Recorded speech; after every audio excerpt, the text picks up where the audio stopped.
It's my birthday. Hi everyone, ಎಲ್ಲರೂ ಹೇಗಿದ್ದೀರಾ?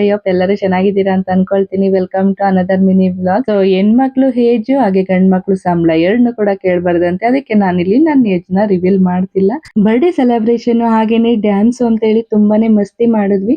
ನಾನು ಲಾಸ್ಟ್ ವಿಡಿಯೋದಲ್ಲೂ ಕೂಡ ಶೇರ್ ಮಾಡಿದ್ದೆ, ಶಿವು ಬರ್ಡೇನ ಕನಕಪುರದಲ್ಲಿ Somu events and private theatre ಅಲ್ಲಿ ಸೆಲೆಬ್ರೇಟ್ ಮಾಡಿದ್ವಿ. ನಮ್ಗಂತೂ ಶಿವು ಬರ್ಡೇಲಿ ತುಂಬಾನೇ ಇಷ್ಟ ಆಗಿತ್ತು. ಪ್ರೈವೇಟ್ ಥಿಯೇಟರ್ ಹಾಗೇನೆ ಚೆನ್ನಾಗಿ ಎಂಜಾಯ್ ಮಾಡಬಹುದು.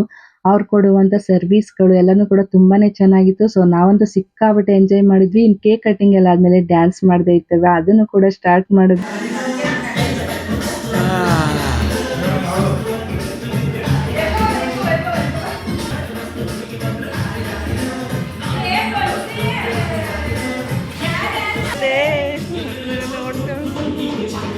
ಮಸ್ತ್ ಮಸ್ತ್ ಹುಡುಗಿ ಬಂದ್ರು.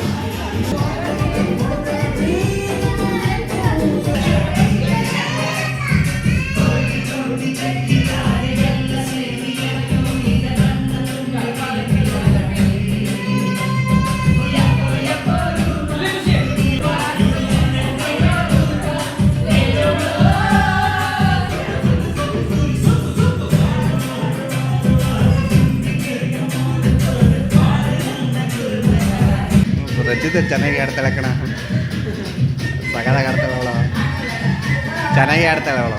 ಡ್ಯಾನ್ಸ್ ಮಾಡಿ ಸಿಕ್ಕಾಪಟ್ಟೆ ಸುಸ್ತಾಗಿತ್ತು ಅಂತ ನಾವು ನೆಕ್ಸ್ಟ್ ಚೆನ್ನಾಗಿ ಬ್ಯಾಟಿಂಗ್ ಮಾಡೋಣ ಅಂತ ಹೇಳಿ ಬಂದಿದ್ದೆ ರೆಡ್ ಸ್ಪೇಸ್ಗೆ. ಫಸ್ಟ್ ಟೈಮ್ ಬಂದಿದ್ದು, ಊಟ ಮಾತ್ರ ಸಿಕ್ಕಾಪಟ್ಟೆ ಚೆನ್ನಾಗಿತ್ತು. ಹಾಗೇನೆ ನನ್ನ ಒಂದು ಈ ಡೇನ ಸ್ಪೆಷಲ್ ಡೇ ಮಾಡಿದ್ಕೆ ಎಲ್ಲರಿಗೂ ಕೂಡ ತುಂಬಾ ತುಂಬಾ ತುಂಬಾ ಥ್ಯಾಂಕ್ಸ್. ಅದ್ರಲ್ಲೂ ಸ್ಪೆಷಲ್ ಆಗಿ ಶಿವುಗೆ ತುಂಬಾ ತುಂಬಾ ಥ್ಯಾಂಕ್ಸ್. ಸೊ ನನ್ನ ಒಂದು ಈ ಡೇನ ತುಂಬಾನೇ ಸ್ಪೆಷಲ್ ಮಾಡಿದ್ಕೆ ನಾನಂತೂ ಸಿಕ್ಕಾಪಟ್ಟೆ ಹ್ಯಾಪಿ ಆದೆ. ಹಾಗೇನೆ ಈ ಡೇಗೆ ಎಲ್ಲರೂ ಕೂಡ ಬಂದಿದ್ಕೆ ಇನ್ನೂ ತುಂಬಾ ಥ್ಯಾಂಕ್ಸ್. ಸೊ ಇದಾಗಿತ್ತು ಇವತ್ತಿನ ಒಂದು ಮಿನಿ ವ್ಲಾಗ್. ಇನ್ನೆಲ್ಲ ಮುಗಿಸ್ಕೊಂಡು ಅವ್ರ ಮನೆಗೆ ಹೋದ್ರು, ನಾವು ಕೂಡ ಮನೆಗೆ ಬಂದ್ವಿ. ಬಾಯ್, ಥ್ಯಾಂಕ್ ಯು ಸೋ ಮಚ್.